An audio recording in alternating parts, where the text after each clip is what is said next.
ছোটবেলা থেকেই আমি এত দেখতে কদাকার ছিলাম, এত রং কালো ছিল যে আমার বাড়ির লোকজনই আমার ঠিক মতো আদর করে। এই বাড়ির লোকজনের লাঞ্ছনা বঞ্চনা সহ্য করতে না পেরে একদিন মাকে বলে ফেলছি, আম্মা তুমি কি আমার দত্তক নিছিলা? আম্মা বলতেছে, না রে বাবা, দত্তক যদি নিতাম তাহলে তো একটু সুন্দর থেকে নিতাম।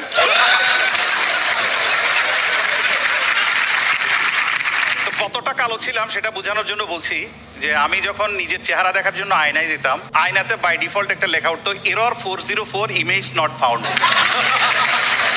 তো সেদিন আমার বউ আমার বাচ্চাকে পড়াচ্ছে, one day your father's character will be good. এটা কোন টেন্স হবে? বাচ্চা বলছে, আম্মা এটা ফিউচার ইম্পসিবল টেন্স।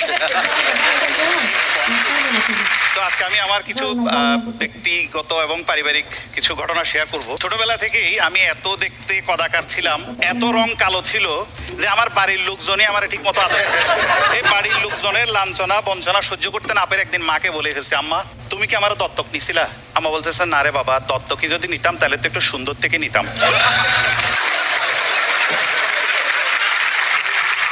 তো কতটা কালো ছিলাম সেটা বোঝানোর জন্য বলছি যে আমি যখন নিজের চেহারা দেখার জন্য আয়নায় যেতাম, আয়নাতে বাই ডিফল্ট একটা লেখা উঠতো, এরর 404, ইমেজ নট ফাউন্ড।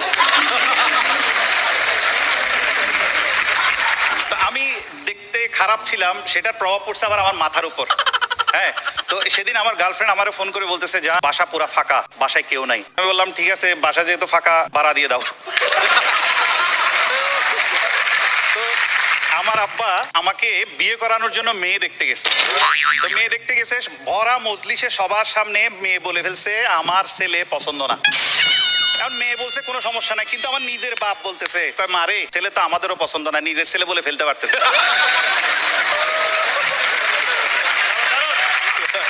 এটা দেখে মেয়েটার করোনা হয়েছে, কোন রকম আমার বিয়ে করছে। বিয়ে করার পরে দীর্ঘদিন সংসার করার পরে আমি একটা জিনিসই বুঝতে পারছি, বউ হচ্ছে অনেকটা সংবিধানের মতো। আচ্ছা, কোন অনুচ্ছেদে কি আছে কিছুই জানি না, খালি লঙ্ঘন করলে যদি অপরাধ করছে। তো সেদিন আমার বিবাহ বার্ষিকী ছিল, আমি একটা তারে সিএনজি গিফট করছি। সিএনজির পিছনে আবার নাম লিখে দিছি আমার বউ আফরোজা। এটা দেখার পরে আমার বউ বাপের বাড়ি চলে গেছে, কারণ যে জায়গায় লেখা ছিল আমার বউ আফরোজা তার ঠিক নিচে লেখা ছিল বাড়াই চালিত।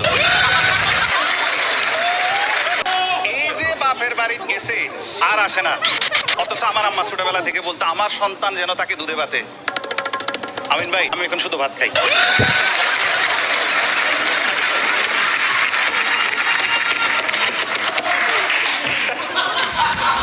মেয়েদের একটা কমন সমস্যা সব সময় বলে, এদের একটা কমন সমস্যা সব সময় বলে যে তুমি না আমাকে আগের মতো ভালোবাসো না। ভালোবাসো না বলতে বলতে বাংলাদেশের জনসংখ্যা এখন 40 কোটি।